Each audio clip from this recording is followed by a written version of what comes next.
It's the only word left. Keir Starmer, the man who stumbled into Downing Street on a tide of anti-Tory fury, has finally, irrevocably, lost his grip on reality. In a desperate, hollowed-out interview, recorded under the harsh lights of a studio he probably thinks is the real world, he stared into the camera and promised to lead the Labour Party into the next election. 5 more years. He actually said it. 5 more years of this. 5 more years of managed decline, of national humiliation, of spiraling chaos. 5 more years of watching our towns decay, our savings evaporate, and our future sold off to the highest bidder. While his own party cannibalizes itself in a vicious, public civil war, while his own voters abandon him in droves for anyone, literally anyone else, while the country he supposedly leads slides deeper into a nightmare of his own making, the Prime Minister is talking about his ambition. His vision. He speaks of his legacy as if it is anything other than a crater where our prosperity used to be. But this isn't about ambition. This is about a profound, pathological denial. A man so insulated by power, so surrounded by sycophants, that he can no longer see the burning ruins outside his window. And as the walls of Westminster close in around him, as the whispers turn to open mutiny, a terrifying question must be asked: what if this catastrophic failure of leadership isn't an accident? What if this managed collapse is the entire point? The mainstream media, his loyal Praetorian Guard, will sell you a simple story. They'll show you the front page of the Daily Mirror, framing Starmer as a defiant leader, a steady hand on the tiller in a storm he himself created. They will tell you he is weathering the storm. They want you to believe this is just another political squabble. A bit of midterm turbulence. Nothing to see here. They are lying to you. They are deliberately, maliciously downplaying the scale of the betrayal that is unfolding in plain sight, because they are part of it. This is not turbulence. This is a controlled demolition. Because the truth, the one they dare not speak in their television studios or print in their decaying newspapers, is that Keir Starmer is a dead man walking. He is a ghost haunting the corridors of power, a spectre of failed promises. Insiders, disgusted sources from within his own party who can no longer stomach the deceit, speak of a man utterly isolated. A leader who has lost the respect of his cabinet, his backbenchers, and the country. They talk of a paralysis at the heart of government. A vacuum of authority where a prime minister should be. Decisions aren't being made. The ship is taking on water, and the captain is locked in his cabin, staring at his own reflection. Late-night meetings end in shouting matches. Aides are briefing against each other with a ferocity that has stunned even hardened veterans of Westminster warfare. The decay is total. And that was only the beginning. The polls are not just bad, they are apocalyptic. A YouGov survey, buried on page 17, confirms that barely a third of his own voters want him to continue. Almost a quarter want him gone right now, immediately, before he can do any more damage. Labour, the great party of government, now consistently, repeatedly, trails Reform UK. Let that sink in. A party that didn't exist in its current form a few years ago, a movement built on raw patriotism and common sense, now commands more respect from the British people than the party in government. This isn't a political shift.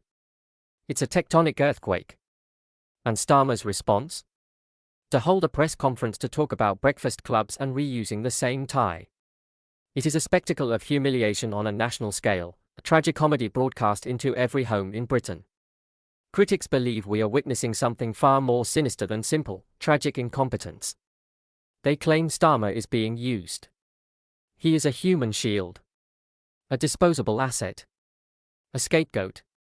The party's real power players, the calculating Wes Streeting, the ever-circling Angela Rayner, the shadowy cabal of North London ideologues who pull their strings, know that a truly horrific budget is coming. They know that their Chancellor, Rachel Reeves, is sharpening the axe.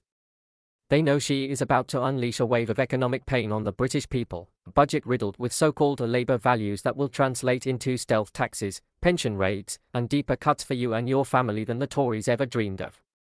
They need someone to take the blame. They need a fall guy.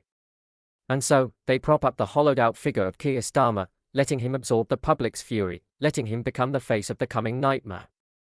They send him out to lie about feeling better off while they prepare the kill shot.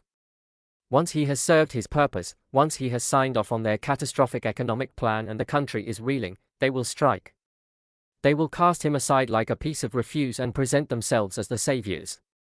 It is a breathtakingly cynical strategy. A betrayal of their party, their voters, and their country, all for a shot at the top job.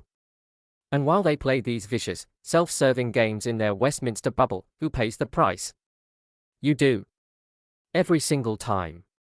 Think of the former Royal Marine Sergeant from Hull, a man who served 2 tours in Afghanistan, who carries the scars of his service to this country with pride. He now watches his energy bills triple, and last week, he quietly sold his father's service medals just to keep his family warm. He hears the Prime Minister promise to make people feel better off, and the words turn to ash in his mouth. He doesn't feel better off. He feels betrayed. He feels humiliated. He sees a political class that holds him and his service in utter contempt. Think of the young couple in a Midlands town who saved for a decade, doing everything right, to buy their first home. They watch as interest rates, driven by this government's economic chaos, climb relentlessly. Their mortgage hopes are not just shattered, they are dead. They are now trapped in a soulless rental property owned by a foreign consortium, their deposit being eaten alive by inflation. Starmer talks of giving them the chance to have a holiday. They don't want a holiday. They want a future. They want the security and stability that his government has systematically destroyed. Think of the pensioner in Essex, a woman who worked in a factory her entire life, paid her taxes without complaint, and believed in the promise of Britain. This morning, she's sitting in the cold, wearing her coat indoors, too afraid to turn on the heating. She is skipping meals to save money. She watches the news as this millionaire barrister, a man who has never known a day of real hardship, talks about progress. It's not just an insult. It's a deep, personal, unforgivable humiliation. This is the two-tier Britain that Starmer and his elite clique have perfected. A Britain where they plot their careers in lavish subsidized offices, insulated from the consequences of their failures, dining at champagne receptions while laughing about the cost of living challenge. And a Britain for everyone else, where you are expected to shoulder the burden, pay the price, and suffer in silence. They feast on the carcass of the country while telling you to be grateful for the scraps. The villain in this national tragedy is clear. Keir Starmer is not a leader. He is an empty suit, a placeholder, a man defined only by what he is not. He is not Jeremy Corbyn. He is not a Tory. But what is he? He is a man who will say anything, promise anything, abandon any principle to get power, and then deliver nothing but chaos and decline. He promised competence, he has delivered a civil war. He promised integrity, then abandoned every single one of his 10 solemn pledges. His weakness, his dishonesty, his complete lack of a patriotic core, has become a direct threat to our national security and prosperity. He is a coward, leading a party of cowards, and he is dragging Britain down with him. His lieutenants are no better. Wes Streeting, Angela Rayner, the cabal of super-liberal MPs who were horrified by the slightest attempt to control our borders and believe patriotism is a dirty word, these are the vultures circling. They are not patriots. They are careerists. They see the decay not as a national crisis, but as a personal opportunity.